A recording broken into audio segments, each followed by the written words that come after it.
안녕하세요. 오늘은 우리 주변에서 흔히 볼 수 있지만 그 숨겨진 효능과 아름다움에 대해서는 잘 알려지지 않은 6가지 특별한 약초들을 소개하는 시간을 가지려 합니다. 바로 삼백초, 상육, 상백피, 석곡, 석류피, 그리고 석유인데요. 이 약초들이 가진 건강상의 이점은 물론 정원을 아름답게 꾸미는데 어떻게 활용될 수 있는지까지 자세히 알아보겠습니다. 건강과 아름다움을 동시에 잡을 수 있는 매력적인 식물들의 세계로 함께 떠나볼까요? 이 6가지 약초는 단순한 식물을 넘어 우리 선조들의 지혜가 담긴 귀중한 자원이며 현대에 와서도 그 가치를 인정받고 있습니다. 약초 하나하나가 지닌 고유한 특성과 효능, 그리고 정원에서의 활용법을 깊이 있게 탐구하며 여러분의 건강과 정원 생활에 새로운 영감을 드릴 것입니다. 첫 번째로 만나볼 약초는 바로 삼백초입니다. 이름부터가 심상치 않죠? 삼백초는 잎, 꽃, 그리고 뿌리 3군데가 하얗다고 해서 붙여진 이름입니다. 이 독특한 특징 덕분에 습한 환경에서도 한눈에 알아볼 수 있는 다년생. 초본으로 키는 대략 50cm에서 1m까지 자랍니다. 그 자체로도 시각적인 매력이 뛰어나 정원이나 연못가에 심으면 운치 있는 풍경을 연출할 수 있습니다. 특히 여름철 녹음이 우거진 정원의 하얀 잎과 꽃은 시원하고 청량한 느낌을 더해주며 습지 식물로서 물가 주변을 아름답게 장식하는 데 더할 나위 없이 좋습니다. 삼백초는 단순한 관상용 식물이 아닙니다. 한약재로서도 매우 귀하게 여겨지는데요. 삼백초의 양리작용을 살펴보면 첫째, 청열에도 효능이 있습니다. 이는 몸속에 쌓인 열을 내리고 독소를 제거하는 데 도움을 준다는 의미입니다. 현대인의 스트레스와 불규칙한 생활로 인해 몸에 쌓인 열과 독소를 효과적으로 배출하여 몸의 균형을 되찾는 데 기여할 수 있습니다. 둘째, 이수소종 효능을 가집니다. 이는 몸속에 불필요한 수분을 배출하여 부종을 완화하는 작용을 말합니다. 특히 하체가 붓거나 전신 부종으로 고생하는 분들에게 유용할 수 있습니다. 셋째, 거담 작용이 있어 가래를 삭이고 기침을 완화하는 데 도움을 줍니다. 구체적으로 살펴보면 삼백초는 혈액순환을 개선하고 항암 작용을 돕는다고 합니다. 특히 다양한 연구를 통해 특정 암세포의 성장을 억제하는 효능이 보고되기도 했습니다. 변비 개선과 천식 완화에도 도움을 줄 수 있는데 이는 장 운동을 활성화하고 기관지 평활근을 이완시키는데 긍정적인 영향을 미치기 때문으로 풀이됩니다. 이뇨작용이 뛰어나 부종 완화에 효과적이며 혈관 건강을 지키는 데에도 기여하여 고혈압이나 동맥경화 예방에도 도움을 줄 수 있습니다. 뿐만 아니라 간암으로 인한 복수나 황달, 각기병, 여성의 대하증 등 다양한 증상에도 활용되어 왔으며 그 약효는 오랜 세월 한의학에서 인정받아 왔습니다. 삼백초를 약재로 사용할 때는 주로 건조시킨 약재 12g에서 20g 정도를 물에 타려서 복용하거나 신선한 잎을 찧어 염증이 있는 부위나 벌레 물린 곳 등 환부에 직접 붙이는 방식으로 활용됩니다. 외용 시에는 피부 진정 및 소염 작용을 기대할 수 있습니다. 다만 삼백초는 성질이 매우 차갑기 때문에 평소 위장이 약하거나 소화 기능이 좋지 않은 분들은 복통이나 설사를 유발할 수 있으므로 전문가와 상담 후 신중하게 사용하는 것이 중요합니다. 특히 냉증이 심한 체질의 경우 복용을 자제하거나 소량만 섭취해야 합니다. 정원수로서의 삼백초는 그 관상 가치가 매우 뛰어나 정원에서 지피식물로 활용하기에 아주 좋습니다. 물을 좋아하는 습성을 가지고 있어 연못가나 습기 있는 화단에 심으면 푸른 잎과 하얀 꽃이 어우러져 시원하고 아름다운 경관을 연출합니다. 번식력이 좋아 한번 심어두면 꾸준히 아름다운 모습을 감상할 수 있지만 자칫하면 너무 넓게 퍼져 다른 식물의 성장을 방해할 수 있으므로 적절한 관리가 필요합니다.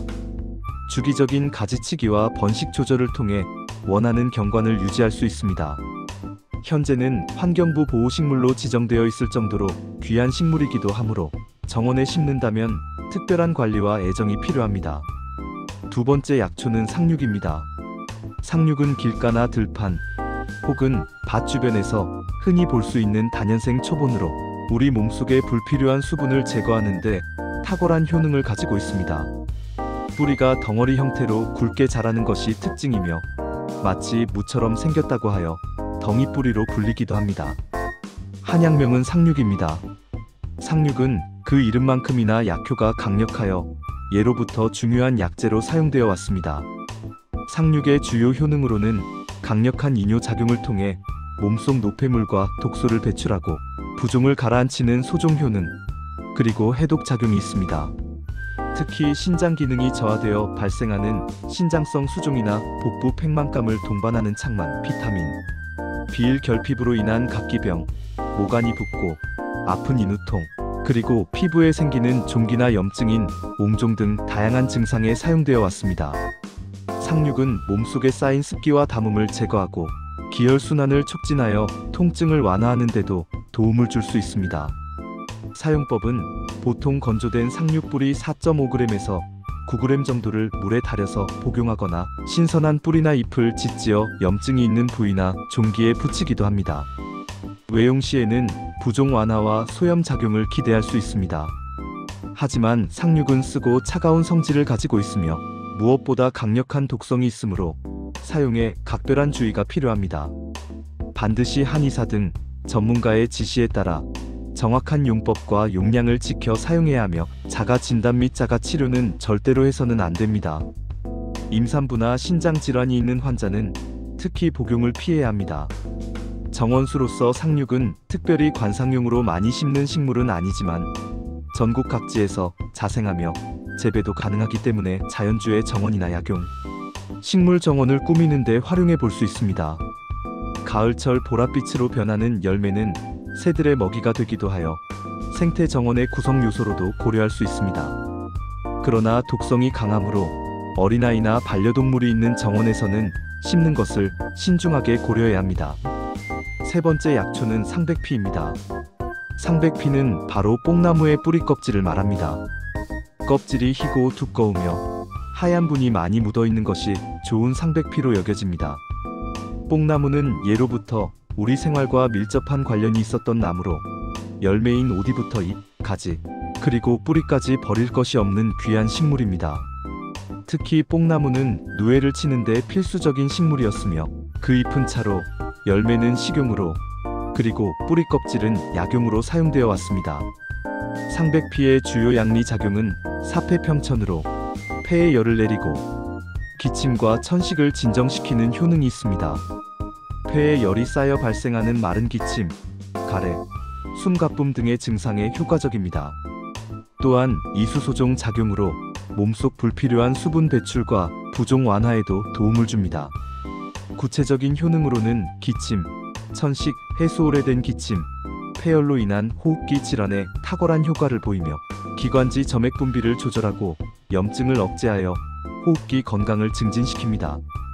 이뇨작용을 촉진하고 혈액순환을 개선하며 혈압 강화에도 기여한다고 알려져 있어 고혈압 환자에게도 유용할 수 있습니다. 간 보호 기능과 항산화 효과도 기대할 수 있으며 탈모 방지 및 모발 성장 촉진에도 긍정적인 영향을 미치고 피부 미백 및 피부 염증 개선 등 피부 건강 개선에도 기여할 수 있습니다.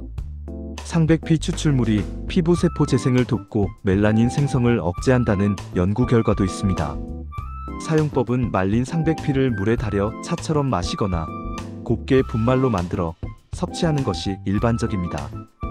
차로 마실 때는 보통 1020g을 물 1리터에 넣고 끓여 하루에 23회 나누어 마십니다. 하지만 상백피도 과다 복용할 경우 소화 불량이나 간 기능 장애를 유발할 수 있으며 특히 임산부는 복용을 피해야 합니다. 권장량을 지키고 전문가의 지도를 따르는 것이 중요합니다. 뽕나무는 그 자체로도 유용한 나무이며 정원수로서는 특별한 관리법보다는 그 쓰임새에 집중하여 활용하는 경우가 많습니다. 열매를 수확하거나 잎을 활용하는 등 다양한 방식으로 정원에서 기를 수 있습니다. 봄철 새수는 나물로, 여름철 오디는 건강 간식이나 술, 잼 등으로 활용할 수 있으며 늦가을에 수확한 뿌리 껍질은 약재로 사용됩니다. 뽕나무는 비교적 키우기 쉽고 병충해에 강한 편이어서 정원수로 적합하며 그늘을 제공하고 새들을 유인하여 생태 정원 조성에도 기여할 수 있습니다. 다음으로 살펴볼 약초는 석곡입니다. 석곡은 난초가 식물로 돌이나 나무 위에서 자라는 착생식물이라는 독특한 특징을 가지고 있습니다. 한약명 역시 석곡으로 불리며 돌에 붙어 자라는 곡식이라는 의미를 내포하고 있습니다. 이는 석곡이 바위 틈이나 나무 껍질에 뿌리를 내려 성장하는 모습을 잘 나타냅니다. 비위 기능을 좋게 하고 진액을 보충하며 몸의 음기를 기르고 열을 내리는 데 도움을 주는 약재로 알려져 있습니다. 석곡의 주요 양리 작용은 이귀생진으로 위장의 기능을 좋게 하고 진액을 생성하여 소화를 돕고 구강건조 등을 완화합니다. 둘째, 자음청열로 몸의 음기를 보충하고 내부에 열을 내리는 효능이 있습니다. 이는 허열로 인한 갈증, 불면, 식은땀 등에 유효합니다. 셋째, 명목강요로 눈을 밝게 하고 허리와 다리를 튼튼하게 하는 효능이 있습니다. 구체적으로는 허리와 다리가 연약한 증상을 개선하고 근골을 강화하며 신장 기능을 강화하고 위 기능을 증진시키는 데 효과적입니다. 만성적인 피로, 체력 저하, 노화로 인한 관절 및 근육 약화에도 도움을 줄 수 있습니다. 백내장 개선과 시력 보호에 긍정적인 영향을 미치며 건의 작용으로 소화를 돕고 강장 효과로 전반적인 신체 활력을 높이는 데 기여할 수 있습니다. 특히 스트레스와 과로로 인해 몸이 지치고 건조해질 때 석곡은 몸에 필요한 진액을 보충하여 회복을 돕습니다. 석곡은 특별히 채취 시기가 정해져 있지 않고 아무 때나 채취할 수 있지만 약효가 가장 충만한 시기는 주로 여름에서 가을 사이로 알려져 있습니다. 이때 채취하여 깨끗이 씻어 말려서 약재로 사용합니다. 건조된 석곡은 차로 달여 마시거나 분말로 만들어 환을 짓거나 다른 약재와 배합하여 사용합니다. 하지만 석곡도 과다 섭취 시 소화 불량이나 설사를 유발할 수 있으므로 적정량을 지켜 섭취해야 합니다. 정원수로서 석곡은 그 화려하고 아름다운 꽃으로 인해 관상 가치가 매우 높아 많은 이들에게 사랑받는 식물입니다. 다양한 품종이 개발되어 있으며 꽃의 색깔과 모양도 매우 다채롭습니다. 여름에는 서늘하고 겨울에는 따뜻한 기후를 선호하며 직사광선보다는 반그늘에서 잘 자랍니다. 번식은 주로 포기 나누기나 씨앗을 뿌리는 방식으로 이루어지며 뿌리가 착생하기 좋은 환경을 제공하는 것이 중요합니다. 실내나 온실에서 키우면 이국적인 분위기를 연출할 수 있으며 특히 동양적인 정원이나 실내 조경에 활용하면 고풍스러우면서도 화려한 멋을 더할 수 있습니다. 석곡은 공기 정화 능력도 뛰어나 실내 환경 개선에도 도움을 줍니다. 다섯 번째 약초는 석류피, 즉 석류나무의 열매 껍질입니다. 석류는 열매 자체로도 여성 건강과 항산화에 좋은 것으로 잘 알려져 있지만 그 껍질 또한 귀한 약재로 사용됩니다. 껍질이 두껍고 홍갈색을 띠는 것이 좋은 석류피로 여겨지며 특유의 떫고 씁쓸한 맛이 특징입니다. 석류나무는 오래전부터 지중해 연안에서 재배되어 왔으며 우리나라에도 고려 시대부터 전해져 귀하게 여겨져 왔습니다. 석류피의 주요 양리 작용은 삽장지혈로 장을 수렴하여 설사를 먹게 하고 출혈을 멈추는 효능이 있습니다. 셋째, 구충 작용으로 장내 기생충을 제거하는 데 도움을 줍니다. 이러한 효능 덕분에 만성 설사나 이질, 치질로 인한 출혈, 그리고 회충이나 요충 등의 장내 기생충 감염에 사용되어 왔습니다. 석류피는 또한 강한 수렴 작용과 항균 작용을 가지고 있어 염증을 완화하고 상처 치유를 돕는 데도 활용될 수 있습니다. 특히 피부 염증이나 외상 출혈 시 외용으로도 사용됩니다. 사용법은 보통 2.5g에서 4.5g 정도의 석류피를 물에 달여서 복용하거나 곱게 가루로 만들어 환을 짓거나 외용으로 사용합니다. 달여 마실 때는 떫은 맛이 강하므로 다른 약재와 배합하거나 소량씩 사용하는 것이 좋습니다. 하지만 석류피도 과다 복용할 경우 소화 불량이나 변비를 유발할 수 있으며 위장이 약한 사람은 주의해야 합니다. 임산부는 복용을 피하는 것이 좋습니다. 정원수로서 석류나무는 매우 매력적인 식물입니다. 봄에는 선명한 주황색 또는 붉은색 꽃을 피워 정원에 화려함을 더하고 가을에는 탐스러운 붉은 열매를 맺어 관상용으로도 널리 재배됩니다. 특히 궁중에서 감상용으로 재배될 정도로 그 아름다움을 인정받아왔습니다. 정원에 석류나무를 심으면 싱그러운 분위기와 함께 건강한 열매를 얻을 수 있으며, 잘 가꾼 석류나무는 정원의 중심을 잡아주는 역할을 할 수 있습니다. 관리는 비교적 쉬운 편이며 햇볕이 잘 드는 곳에 심고 주기적으로 물을 주면 건강하게 자랍니다. 열매 수확을 목표로 한다면 가지치기 및 비료 관리에 신경 써야 합니다. 마지막으로 만나볼 약초는 서귀입니다. 서귀는 바위나 나무에 붙어 자라는 상록성 양치식물입니다. 그늘지고 습한 환경을 좋아하는 특징을 가지고 있으며, 독특한 잎 모양 때문에 정원에 심으면 이색적인 분위기를 더할 수 있습니다. 마치 바위 위에 비늘처럼 돋아난다고 하여 돌비늘이라는 별칭을 얻기도 했습니다. 한약명 역시 서귀로 불리는 이 식물은 이뇨, 통림, 청패, 지혈이라는 강력한 양리 작용을 가지고 있습니다. 첫째, 이뇨 작용으로 소변 배출을 촉진하여 몸속 노폐물과 독소 제거에 도움을 줍니다. 셋째, 통림 작용으로 요로를 원활하게 하여 소변이 시원하게 나오도록 돕습니다. 이는 요로결석이나 방광염 등 비뇨기계 질환에 유용할 수 있습니다. 넷째, 청패 작용으로 폐를 맑게 하고, 다섯째, 지혈 작용으로 출혈을 먹게 합니다. 이러한 효능 덕분에 비뇨생식기 질환, 특히 요로결석, 방광염, 신우신염 등의 효과적이며, 기관지염이나 폐열로 인한 기침, 그리고 다양한 출혈 증상에도 사용되어 왔습니다. 서귀는 또한 항균 및 항염 작용도 가지고 있어 염증성 질환 완화에 도움을 줄 수 있습니다. 사용법은 건조된 서귀 3g에서 5g 정도를 물에 달여서 복용하는 것이 일반적입니다. 소량만으로도 충분한 약효를 발휘하므로 과다 복용은 피해야 합니다. 특히 찬 성질을 가지고 있어 몸이 차거나 설사를 자주 하는 사람은 주의해야 하며, 임산부는 복용을 삼가는 것이 좋습니다. 정원수로서 서귀는 그늘진 곳에서 특히 잘 자라기 때문에 고사리원이나 숲, 정원 또는 실내 정원의 한쪽에 활용하기에 매우 좋습니다. 돌틈이나 기와 틈에 붙어 자라기도 하는 특성 덕분에 자연스러운 멋을 연출할 수 있습니다. 벽면 녹화나 암석 정원에 활용하여 독특하고 시원한 분위기를 조성할 수 있으며, 실내 화분에 심어 관엽식물처럼 키울 수도 있습니다. 서귀는 특별한 관리 없이도 잘 자라는 편이어서 초보 가드너에게도 추천할 만합니다. 습한 환경을 좋아하므로 건조한 곳보다는 물주기와 습도 관리에 신경 쓰는 것이 좋습니다.